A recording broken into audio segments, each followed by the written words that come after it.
നിർത്തൂ നിന്റെ കഥകളും സംശയങ്ങളും. എന്റെ കഥകൾ എന്നെ ഭ്രാന്ത് പിടിപ്പിക്കുന്നു.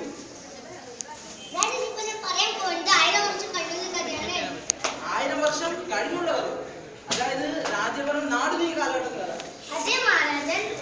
പക്ഷേ വേദാളം മന്ത്രമായി നമുക്കിവിടെ കാത്തിരിക്കുകയാണ്.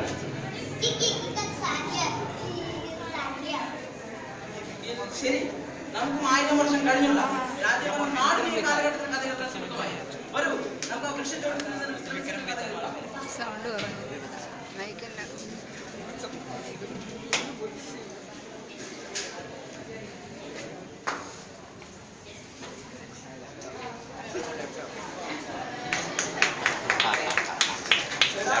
എന്തൊരു കഷ്ടമാണ്, ഇവിടെ കണക്ഷൻ കിട്ടുന്നില്ലല്ലോ. ഇടത്തോറും കണക്ഷൻ കുറഞ്ഞു വരാണ്.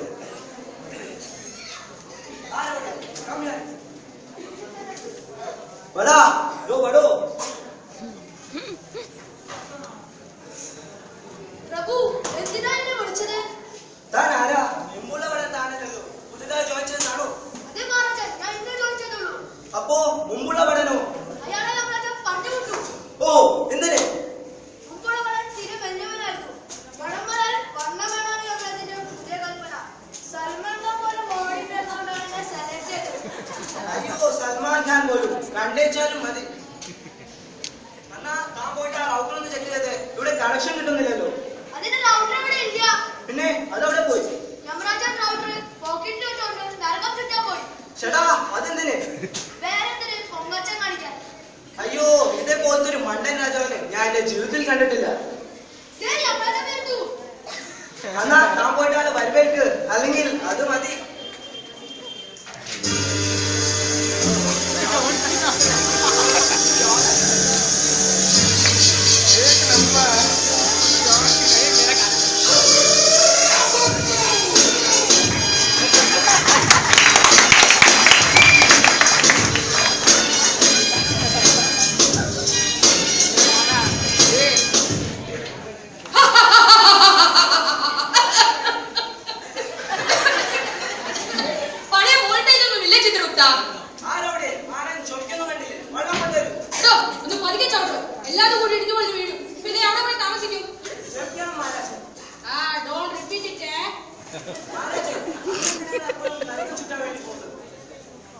അത് പിന്നെ ദുരിതം അനുഭവിക്കുന്നതോട് സുഖമാണോ എന്ന് ചോദിക്കുമ്പോൾ കിട്ടുന്ന ഒരു സുഖം, ഓ അതൊരു വേറെ സുഖം തന്നെയാണ്.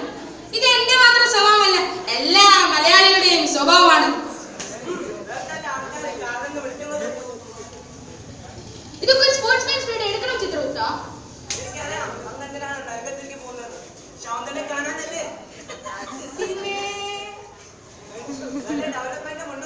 ഓ എവിടെ നമ്പർ പോലും ഇല്ല. അന്നോട്ട് തരും. കാരണം അയ്യോ ഭയങ്കര വൃത്തിയുള്ള ആളാ. 30 ദിവസം കഴിവാ കുളിക്കണത്.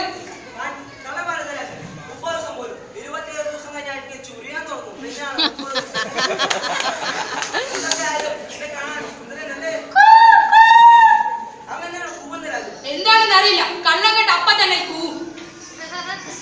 അല്ല ഇന്നാലും മരിക്കുന്നില്ലേ?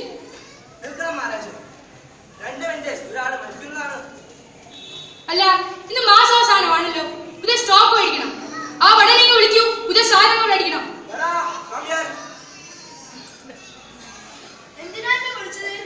ഇന്ന് മാസാവസാനമാണ്, പുതിയ സ്റ്റോക്ക് മേടിക്കണം. എഴുതിക്കോളൂ.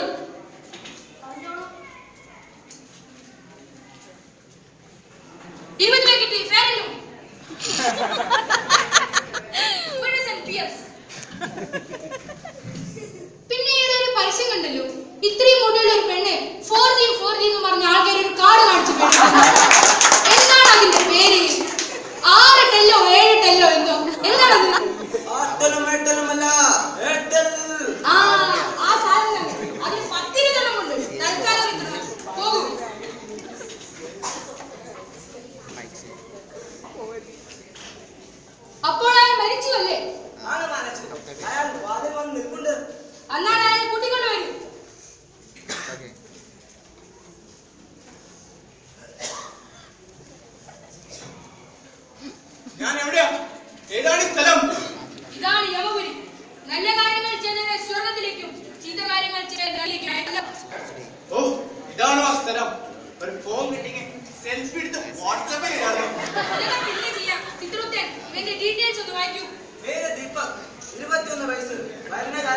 അമിതമായി ഉപയോഗിച്ച് ബൈക്കിലൂടെ പോകുമ്പോൾ വണ്ടി ഇടിച്ച് മരണം, ജീവിതത്തിൽ ചെയ്ത തെറ്റുകൾ 1500, ജീവിതത്തിൽ പറഞ്ഞ കള്ളങ്ങൾ 1,50,200.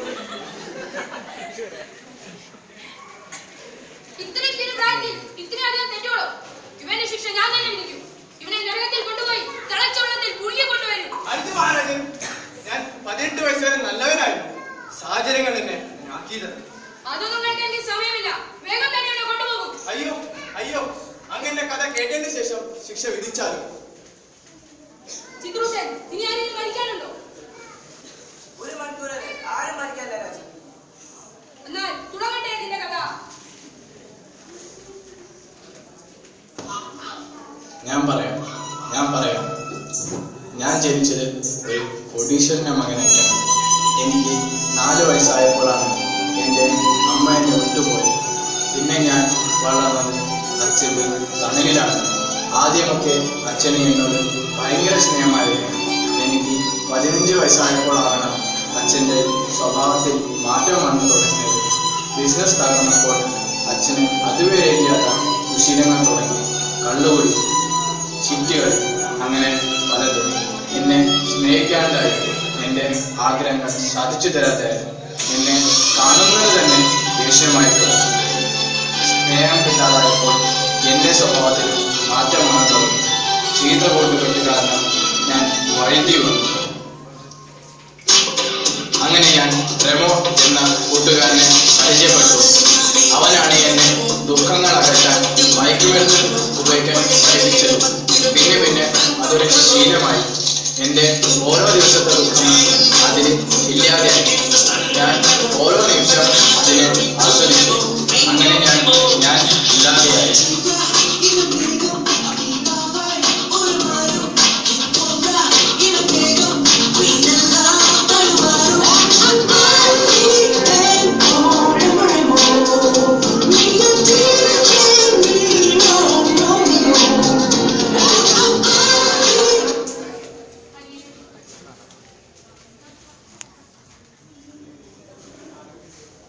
നീ പറയൂ, ഞാൻ ഇത് തെറ്റാണോ? ഒരു പക്ഷേ എന്റെ അച്ഛൻ എന്നെ ലാളിച്ചേർന്നെങ്കിൽ, സ്നേഹിച്ചേർന്നെങ്കിൽ ഞാൻ എന്നെ ആകില്ലായിരുന്നു. നീ പറയൂ, ഞാൻ ഇത് തെറ്റാണോ? ചിത്രത്തെ ഇവൻ പറഞ്ഞതിൽ കള്ളമുണ്ടോ? ഇവൻ പറഞ്ഞത് ഒരു കള്ളമല്ല രാജൻ. പക്ഷേ ഇവൻ അതിനകത്ത് കുറെ കാര്യങ്ങളുണ്ട്. ഇവന്റെ അച്ഛൻ ഇവനെ സ്നേഹിച്ചായിരുന്നു. പക്ഷെ അത് അവൻ അറിയില്ലായിരുന്നു. ഇവന്റെ മരണശേഷം ഇവന്റെ അച്ഛൻ 2 പാതി സ്വത്തുക്കൾ പാവങ്ങൾക്ക് ദാനം ചെയ്യുകയാണ്. പിന്നെ പാതി സ്വത്തുക്കൾ വെച്ച് ഇവന്റെ പേരിൽ ഒരു വൃദ്ധസദനം തുടങ്ങാൻ പോവുകയാണ്. ഇതിൽ തന്നെ മനസ്സിലാക്കാം ഇവന്റെ അച്ഛൻ ഇവനെ എത്രമാത്രം സ്നേഹിച്ചിരുന്നു. എടാ, സ്നേഹം പ്രകടിപ്പിച്ചില്ലെങ്കിലും മാതാപിതാക്കൾക്ക് അവരുടെ മക്കൾക്ക് വേണ്ടി മനസ്സിലൊരു സ്ഥാനമുണ്ട്. അത് മനസ്സിലാക്കുന്നതാണ് മക്കളുടെ വിജയം.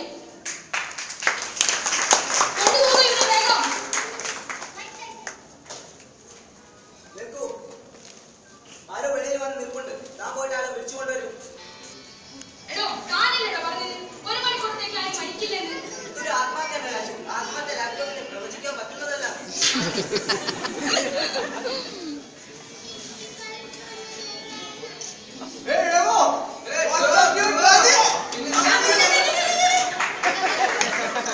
ഇവന്റെ ഡീറ്റെയിൽസ് ഒന്ന് വായിക്കൂ.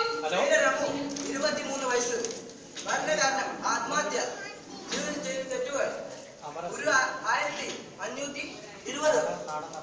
ജീവിതത്തിൽ പറഞ്ഞ കടങ്ങൾ 1,50,300. അത്ര മാത്രമുള്ളൂ ഇവന്റെ. റെമോ, പറയൂ, നീ എന്തിനാണ് ആത്മഹത്യ ചെയ്തത്? സത്യം മാത്രമേ പറയാവൂ. ഇവിടെ ആരും കള്ളം പറയാനില്ല. എന്റെ ജീവിതത്തിൽ ഞാൻ ഇതുവരെ കള്ളം പറഞ്ഞിട്ടില്ല. എന്താണെന്നറിയില്ല, ഈയിടെ കള്ളം കേട്ട ഞാൻ അപ്പം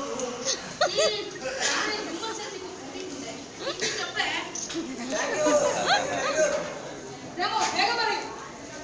ദീപം മരിച്ചുകൊണ്ടാണ് ഞാൻ ആത്മഹത്യ ചെയ്തത്. കാരണം ദീപകിന് മയക്കുമരുന്ന് അടിമയായത് ഞാനാണ്. ആ കുറ്റബോധം കാരണമാണ് ഞാൻ ആത്മഹത്യ ചെയ്തത്. ട്രൂ ഫ്രണ്ട്ഷിപ്പ് അല്ലേ? അപ്പോൾ ഇവിടെ 1 നിയമം നടപ്പിലാക്കാം അല്ലേ ചിത്രഗുപ്ത? ആണ് മാനേജ്. വണ്ടിമോ? അതെന്താണ്? 1 നിയമം എന്ന് വെച്ചാൽ മരിച്ചൊരു സുഹൃത്തിന് വേണ്ടി മറ്റൊരു സുഹൃത്ത് ഒരു ദിവസത്തിനുള്ളിൽ ആത്മഹത്യ ചെയ്താൽ അവർ 2 പേരിൽ ഒരാൾക്ക് സ്വർഗത്തേക്ക് പോകാവുന്നതാണ്. എങ്ങനെ മനസ്സിലായില്ല? ഈ ന്യൂ ജനറേഷൻ കൊണ്ട് തോറ്റും. അതായത് മരിച്ച ഒരു സുഹൃത്തിന് വേണ്ടി മറ്റൊരു സുഹൃത്ത് ഒരു ദിവസത്തിനുള്ളിൽ ആത്മഹത്യ ചെയ്താൽ രണ്ടുപേരിൽ ഒരാൾക്ക് സ്വർഗത്തിൽ പോകാനുള്ള ചാൻസ് കിട്ടും. നിങ്ങൾ തന്നെ തീരുമാനിക്കും ആരാണ് സ്വർഗത്തിൽ പോകേണ്ടത്. ദീപക്, ഞാൻ നിനക്ക് വേണ്ടി ആത്മഹത്യ ചെയ്തല്ലേ, അതുകൊണ്ട് ഞാൻ അവര് പോകാം. തമ്മിലടിയാണ്. രമോ, നീ കാരണമാണ് ഞാൻ മരിച്ചത്. അതാണ് ഞാൻ പോകും. ഞാൻ പോകും. വരുമ്പോൾ എന്ത് സ്നേഹമായിരുന്നു. ബ്രോഡ്, ഗോഡ്, അടി. ഇപ്പൊ പോരിനെ അടി. നീ ആ തീരുമാനിക്കും ആരാണ് സ്വർഗത്തിൽ പോകേണ്ടത്. ചിത്രഗുപ്തൻ, ഇവരുടെ ജീവിതത്തിൽ എത്ര ശരികൾ ചെയ്തിട്ടുണ്ട്. ഇവർ രണ്ടുപേരും തന്നെ തങ്ങളുടെ ജീവിതത്തിൽ 25% മാത്രമേ ശരി ചെയ്തിട്ടുള്ളൂ. രണ്ടുപേർക്കും തുല്യ ശതമാനം.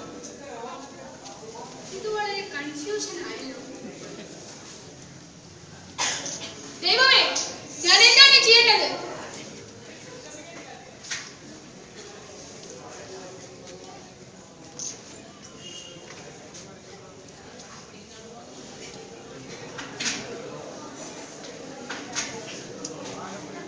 ഇതോ താഴെ സൈഡിൽ തോന്നി.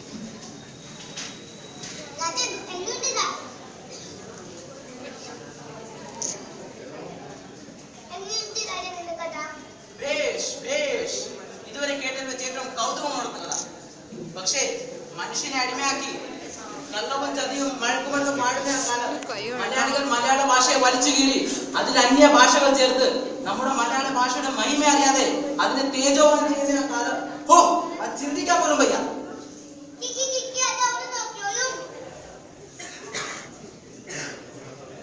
എനിക്കറിയാം നീ എന്താ അങ്ങ് ചോദിക്കാൻ പോകുന്നത്. ഇതിന് ആരായിരിക്കും പോകുന്നതല്ലേ. ദൈവത്തിന് മുമ്പിൽ രണ്ടുപേരും തെറ്റുകാരാണ്. പക്ഷേ നമുക്ക് സ്വർഗത്തിൽ പോകാൻ യോഗ്യൻ രമോ തന്നെ. ശരി തന്നെ, രമോ ആണ് ദീപകിനെ തെറ്റുകാരനാക്കിയെങ്കിലും അതിനുള്ള പ്രായച്ചിത്വം അവൻ ചെയ്തുവല്ലോ. ദീപകിന്റെ മരണ കാരണം താനാണ് എന്ന്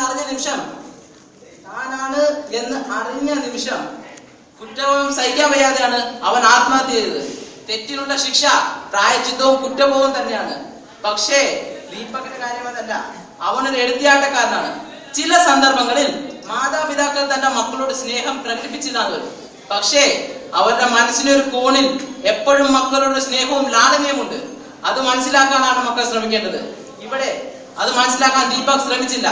അവന്റെ എടുത്തുചാട്ടവും പക്വതയില്ലായ്മയും കാരണം തകർന്നത് അവന്റെ മാത്രം ജീവിതമല്ല, മറിച്ച് അവന്റെ അച്ഛന്റെ പ്രതീക്ഷകളും രമോയുടെ ജീവനുമാണ്. ജീവിതത്തിലെ പ്രതിസന്ധികളെ നാം പരീക്ഷ പോലെ ജയിച്ചു കയറണം. മയക്കുമരുന്നും മദ്യവും നമ്മുടെ ജീവിതത്തിൽ വിജയിക്കാൻ ഒരിക്കലും സഹായകരമാവുകയില്ല. എനിക്ക് പറയാനുള്ള യുവാക്കളോടാണ്, ഒരു തലമുറയോടാണ്. ഒരു അല്പ നിമിഷത്തിന് സുഖത്തിന് വേണ്ടി നാം അണയ്ക്കുന്നത് നമ്മുടെ വെളിച്ചം മാത്രമല്ല, മറിച്ച് നമ്മുടെ മാതാപിതാക്കളുടെ പ്രതീക്ഷ കൂടിയാണ്. ഇവിടെ തീരുമാനം നിങ്ങളാണ്. യുവാക്കളെ നിങ്ങൾ മാത്രം.